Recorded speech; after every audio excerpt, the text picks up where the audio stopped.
السلام علیکم۔ دیا وائس چینل میں آپ سب کو خوش آمدید۔ شوہر نے دوسری شادی کی اور مجھے طلاق دے کر گھر سے نکال دیا۔ میں روتی ہوئی کچے مکان کے قریب بیٹھ گئی جہاں ایک بچہ مجھے اندر لے گیا اور بولا میری اماں آپ کو کھانا کھلائے گی۔ بھوک کی خاطر اندر چلی گئی۔ کچھ دیر بعد وہ بچہ میرے لیے کھانا لایا جس کو کھاتے ہی میں سو گئی اور جب آنکھ کھلی تو میری جان نکل گئی کیونکہ میرا نام سمن ہے۔ میں ایک غریب گھرانے سے تعلق رکھتی ہوں۔ میری یہ کہانی آپ کے رونگٹے کھڑے کر دے گی۔ کیسے ایک کالے جادو کی لپیٹ میں آ کر میرے ساتھ زیادتی ہوئی۔ یہ ان دنوں کی بات جب رات کے 10 بجے کا وقت تھا۔ سردی اپنے جوبن پر تھی۔ لوگ اپنے گھروں میں مقید تھے۔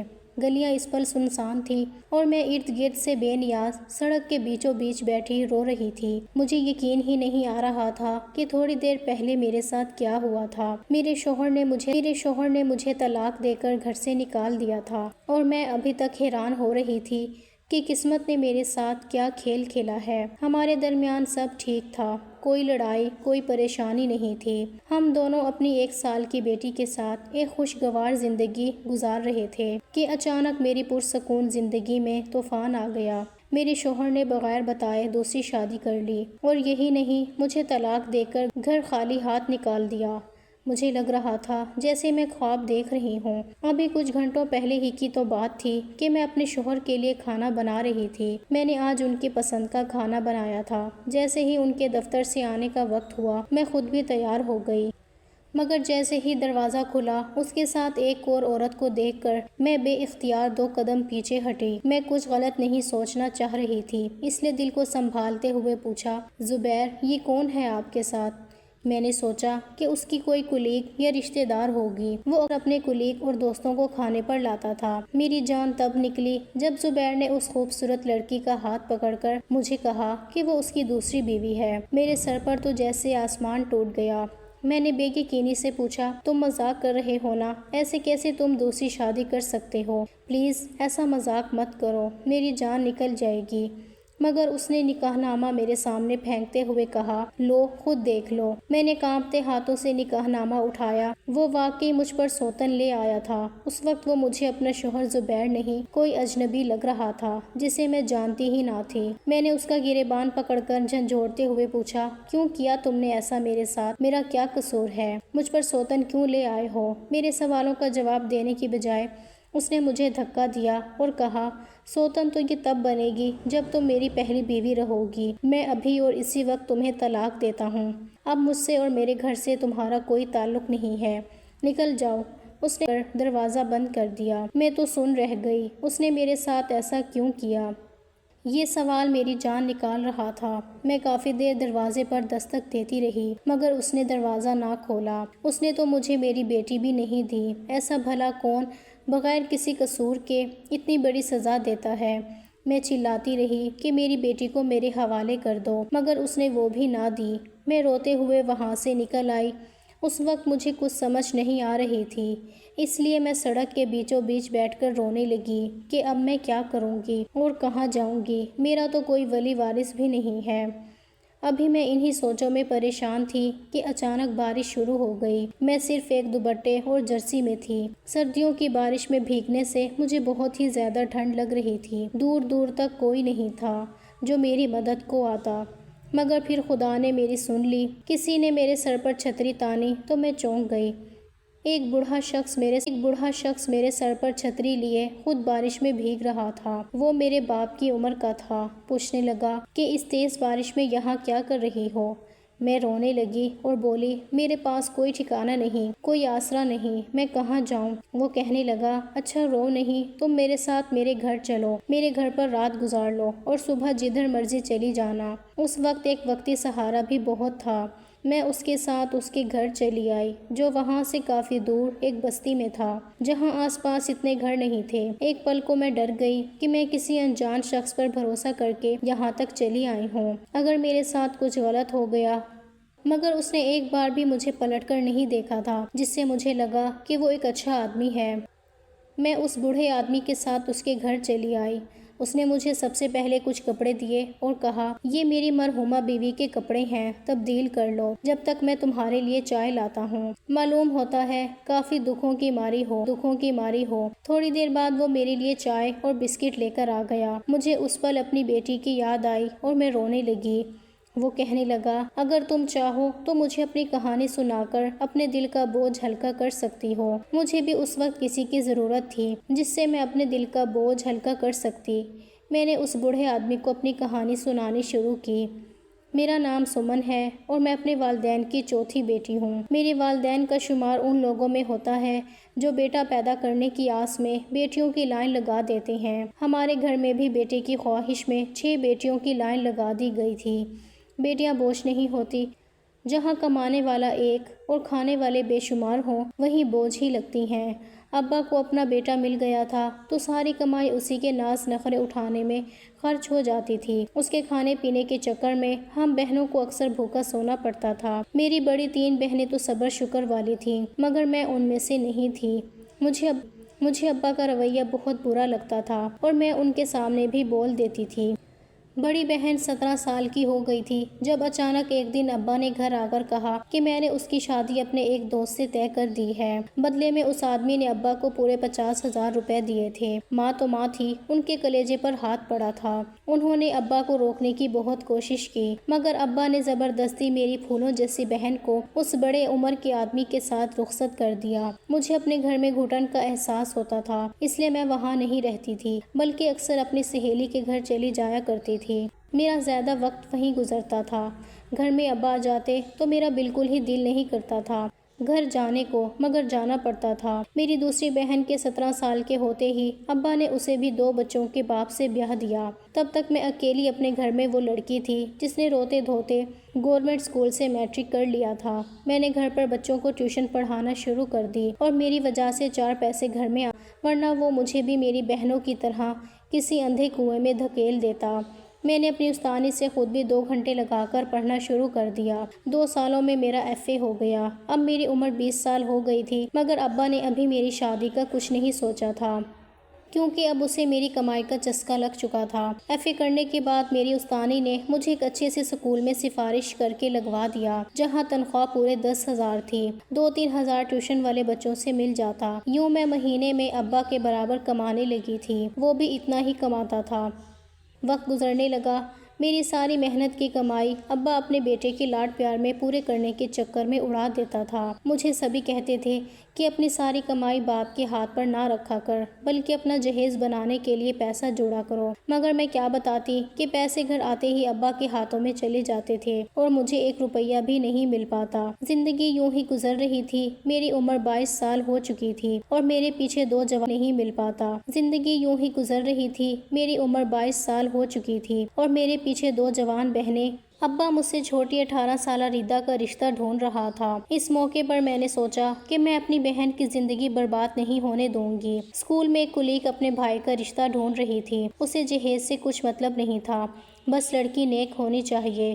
اس نے تو مجھے کہا تھا کہ میں اپنے بھائی کی شادی تم سے کروانا چاہتی ہوں، مگر میں نے اسے اپنی بہن کا رشتہ پیش کر دیا اور ابا سے لڑ جھگڑ کر بہن کی شادی وہیں کرا دی۔ میری تمام سہیلیوں کی بھی شادی ہو گئی تھی اور سب مجھے بھی شادی کا مشورہ دیتی تھیں۔ آخر میں نے بھی سنجیدگی سے سوچنا شروع کر دیا۔ میری دوست کرن نے کہا، میرا کزن پچھلے کئی سالوں سے تمہیں پسند کرتا ہے، تم اس سے شادی کر لو۔ اس کے کزن کا نام زبیر تھا اور میں جانتی تھی کہ وہ ایک اچھا انسان ہے، اس لیے میں نے ابا کی مخالفت مول لے کر اسے شادی کر لی۔ یہاں تک کہانی سنا کر میں نے دم لیا تو وہ بولا، آج تمہارے شوہر نے تمہیں گھر سے نکالا۔ میں اور زبیر شادی کر کے ساتھ میں بہت خوش تھے۔ ہماری زندگی میں کسی قسم کی کوئی پریشانی نہیں تھی، ایک بہترین زندگی گزار رہے تھے۔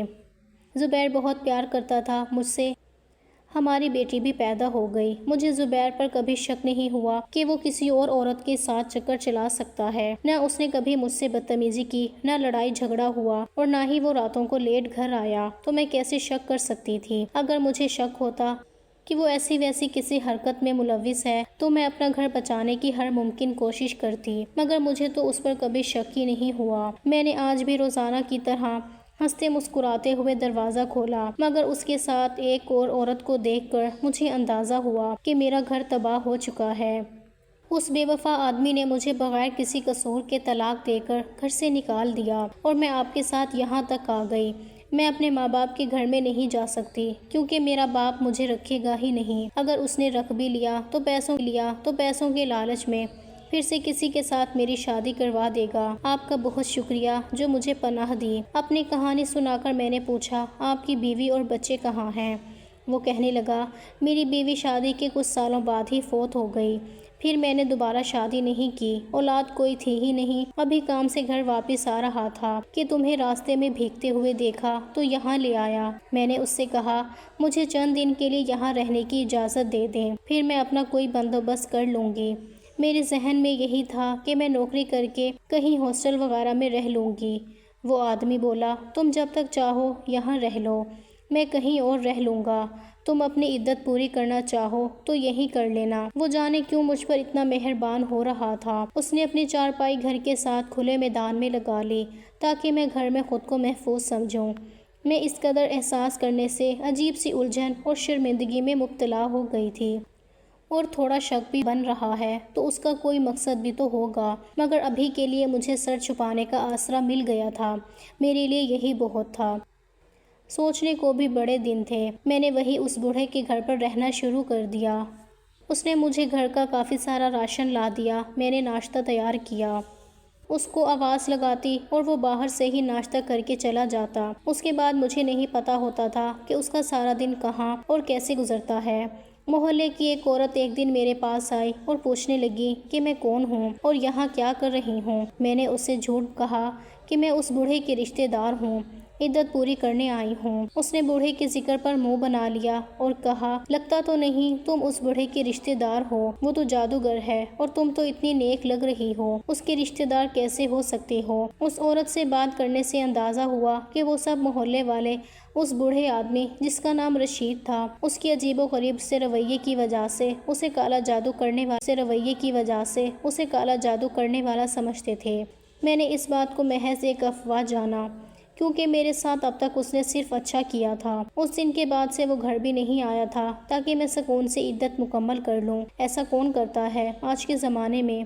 وہ عورت کہنے لگی، یہاں سے چلی جاؤ تو اچھی رہو گی، ہمارا کام تھا سمجھانا، اب آگے تمہاری مرضی۔ ایک بار تو میں بھی شک میں پڑ گئی اور اس کے گھر کی مکمل تلاشی لے ڈالی، مگر کچھ بھی ایسا ثبوت نہیں ملا کہ جس سے مجھے لگتا کہ وہ جادو کرتا ہوگا۔ یہ محلے والے بھی نہ ایک دوسرے پر کیسے کیسے بہتان لگا دیتے ہیں۔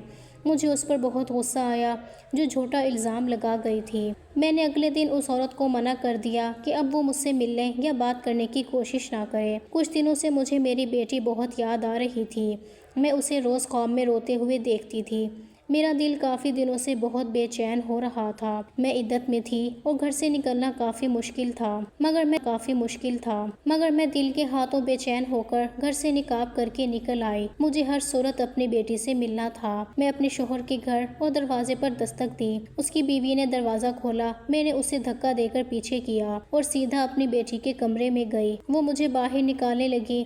میں نے فیصلہ کر لیا کہ میں اپنی بیٹی کو ساتھ لے جاؤں گی، مگر اسی وقت میرا سابقہ شوہر گھر آ گیا اور اس نے بچی مجھ سے چھین لی۔ مجھ سے کہنے لگا کہ میں اپنی بیٹی تمہیں کبھی نہیں دوں گا۔ میں روتے ہوئے اس کے گھر سے نکلی۔ واپسی کے راستے پر کیا عجیب منظر دیکھا کہ وہ شخص جس کے گھر پر میں رہ رہی تھی وہ عجیب و غریب سے حلیے میں ملبوس تھا اور ایک طرف جا رہا تھا۔ اس کا حلیہ کچھ اس طرح تھا، گلے میں مالا پہنی ہوئی تھی۔ میں نے اس کا نام پکارا اور اس کے پیچھے بھاگی، لیکن جب اس کے قریب پہنچ کر دیکھا تو وہ کوئی اور شخص تھا۔ میں نے شکر کیا کہ یہ رشید نہیں تھا، ورنہ میں تو ڈر ہی گئی تھی کہ کیا وہ محلے والی عورت سچ کہہ رہی تھی کہ وہ ایک جادوگر ہے، اور انتظار کرنے لگی کہ کب میری عدت ختم ہو اور کب میں اپنی بیٹی کو واپس حاصل کرنے کی کوشش کروں گی۔ ابھی میری عدت ختم ہونے میں 2 ہفتے باقی رہ گئے تھے کہ رشید نے ایک عجیب بات مجھ سے کر دی جسے سن کر میں دنگ رہ گئی۔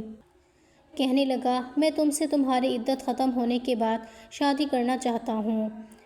میں تو اس کا مطالبہ سن کر سناٹے میں آ گئی۔ مجھے امید نہیں تھی کہ وہ ایسا کچھ مطالبہ کرے گا۔ میں نے اس کو جواب دیے بغیر دروازہ بند کر دیا۔ وہ کہنے لگا، تم اچھی طرح سے سوچ لو، میں تمہارے ساتھ زبردستی نہیں کرنا چاہتا۔ تمہیں ایک مرد کی ضرورت ہے، میں تمہیں تمہاری بیٹی واپس دلانے میں بھی مدد کروں گا۔ میری نیت کو غلط مت سمجھو، میں بس تم سے اس لیے شادی کرنا چاہتا ہوں کیونکہ تمہاری شکل میری مرحومہ بیوی سے بہت ملتی ہے، اس لیے میں چاہتا ہوں کہ تم ہمیشہ یہیں رہو۔ میں نے پھر بھی کچھ نہیں کہا اور کمرے میں آ گئی۔ مجھے امید نہیں تھی کہ وہ مجھ سے ایسی کوئی فرمائش کر دے گا۔ تھوڑی دیر سوچنے کے بعد میں اس نتیجے پر پہنچی کہ وہ کچھ غلط نہیں کہہ رہا۔ مجھے ایک مرد کی ضرورت تھی اور اس نے مجھے میری بیٹی واپس دلانے کا بھی وعدہ کیا تھا۔ میری عدت ختم ہو گئی لیکن میں ابھی تک کوئی فیصلہ نہیں کر پا رہی تھی۔ جانے وہ کون سی قوت تھی جو مجھے فیصلہ کرنے سے روک رہی تھی۔ میری عدت ختم ہوتے ہی رشید مجھ سے نکاح کی ضد کرنے لگا۔ میں نے اس سے کہا کہ مجھے سوچنے کے لیے تھوڑے دن چاہیے، پھر ہی جواب دے پاؤں گی۔ میں رشید سے شادی کرنے کے بارے میں سنجیدگی سے سوچنے لگی کیونکہ میرا شوہر اپنی زندگی میں آگے بڑھ گیا تھا۔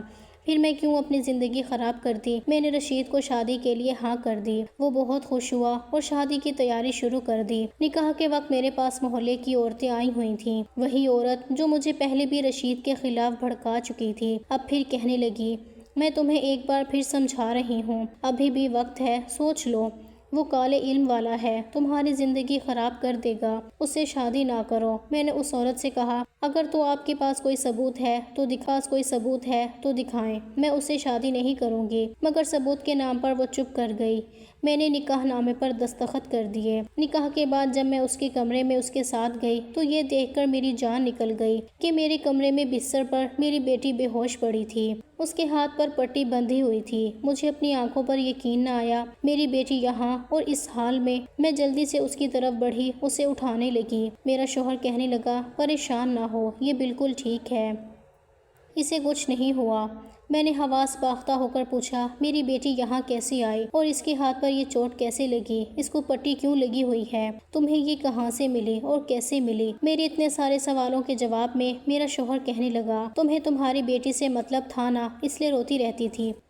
اب مل تو گئی ہے تمہاری بیٹی، کیسے ملی اس کا جواب مت پوچھو۔ وہ کمرے سے باہر چلا گیا اور میں اپنی بیٹی کو سینے سے لگا کر پیار کرنے لگی۔ اتنے مہینے بعد اسے دیکھ کر دل کو قرار آ گیا تھا۔ بیٹی کو پا کر میں تو بھول ہی گئی کہ میری ابھی ابھی شادی ہوئی ہے۔ میرا شوہر کمرے میں پھر دوبارہ آیا ہی نہیں اور مجھے بھی اس بات کا احساس نہیں ہوا۔ کئی گھنٹوں کے بعد مجھے یاد آیا تو مجھے بہت شرمندگی ہوئی اور میں بھاگی باہر گئی تاکہ اسے جا کر اندر کمرے میں بلا لوں، مگر وہ کہیں تھا ہی نہیں۔ باہر کا دروازہ کھلا ہوا تھا، ایسے لگ رہا تھا جیسے وہ باہر چلا گیا ہو۔ مجھے افسوس ہوا کہ میری وجہ سے شاید وہ ناراض ہو کر باہر چلا گیا ہے کہ بیٹی کے آتے ہی میں نے اسے نظر انداز کر دیا۔ میں نے سوچا وہ آئے گا تو معافی مانگ لوں گی۔ صبح کے وقت وہ گھر آیا تو اس نے مجھ سے کوئی بات نہ کی اور دوسرے کمرے میں جا کر سو گیا۔ جب وہ اٹھا تو میں نے اس سے معافی مانگی۔ مجھے امید تھی کہ وہ برا منائے گا اور ناراض ہوگا، مگر میں باہر گئی جب اس نے مسکرا کر کہا، کوئی بات نہیں، وہ اب میری بھی بیٹی ہے۔ میرے ذہن میں ابھی تک تجسس تھا کہ اس کو میری بیٹی کہاں سے ملی اور وہ کیسے لایا، مگر اس نے اب بھی مجھے ایسا لگنے لگا تھا وہ ساری رات گھر نہ آتا۔ میں پوچھتی تو کہتا کہ میں ضروری کام میں مصروف تھا۔ جس رات وہ گھر پر ہوتا تو اگلے 4 دن وہ پھر سے غائب ہو جاتا۔ میں نہیں چاہتی تھی کہ میرا گھر دوبارہ اجڑے۔ مجھے اس بار اپنے شوہر پر نظر رکھنی چاہیے تھی تاکہ میں کل کو پھر بے گھر نہ ہو جاؤں۔ ایک دن وہ گھر سے نکلا تو میں نے اپنی بیٹی کو پڑوسن کے حوالے کیا اور خود اس کا پیچھا کرنے لگی۔ میں اصل میں اپنے پچھلے تجربے کی بدولت بہت ڈری ہوئی تھی کہ کہیں یہ بھی کسی دوسری عورت کے چکر میں نہ پڑ جائے۔ مجھے حیرانی ہو رہی تھی کہ یہ جا کہاں رہا ہے۔ اس کو ایک جانے پہچانے راستے پر جاتا دیکھ کر میرے قدم ٹھٹک کر رہ گئے اور اس وقت تو میرے ہوش اڑ گئے۔ جو میں نے اسے پہلے شوہر کے گھر جاتے دیکھا تھا، وہ اس کے گھر کیوں گیا تھا اور کس لیے؟ اس عورت نے پہلے مجھ سے میرا ایک شوہر چھین لیا اور اب دوسرا چھیننے کے در پہ تھی۔ میں نے دروازے پر دستک دی، وہ دروازہ کھولنے آئی تو مجھے دیکھ کر حیران رہ گئی۔ میں نے اسے پیچھے ہٹاتے ہوئے رشید کو آواز دی۔ مجھے وہاں دیکھ کر ان دونوں کی رنگت اڑ گئی تھی۔ میں نے کہا، تم اس عورت کے ساتھ اس گھر میں کیا کر رہے ہو؟ میں نے اسے غصے سے گھورا اور باہر آ گئی۔ میرا شوہر رشید بھاگا بھاگا میرے پیچھے آیا اور کہنے لگا میں اس کو پیسے دینے گیا تھا، تمہاری بیٹی کو اس کے پاس سے لانے کے لیے مجھے اسے پیسے دینے تھے، کچھ پیسے پہلے دیے تھے اور باقی آج دینے گیا تھا۔ وہ عورت پیسوں کی لالچی ہے، اس نے پیسے لے کر ہی تمہاری بیٹی مجھے سونپی ہے۔ لیکن یہ سچائی سن کر جانے کیوں یقین نہ کر پائی، کیونکہ اس کے علاوہ اور کوئی بات نہیں ہو سکتی تھی۔ میں نے کہا ٹھیک ہے، تمہاری بات کا یقین کر رہی ہوں، مگر آج کے بعد اس عورت کے نزدیک سے بھی نہ گزرنا، مجھے سخت نفرت ہے اس عورت سے۔ میرے شوہر نے سکون کا سانس لیا، مگر میری قسمت میں سکون کا سانس نہیں تھا، کیونکہ کچھ دنوں بعد اپنی دوست کے گھر جانا ہوا جو اسی علاقے میں تھا۔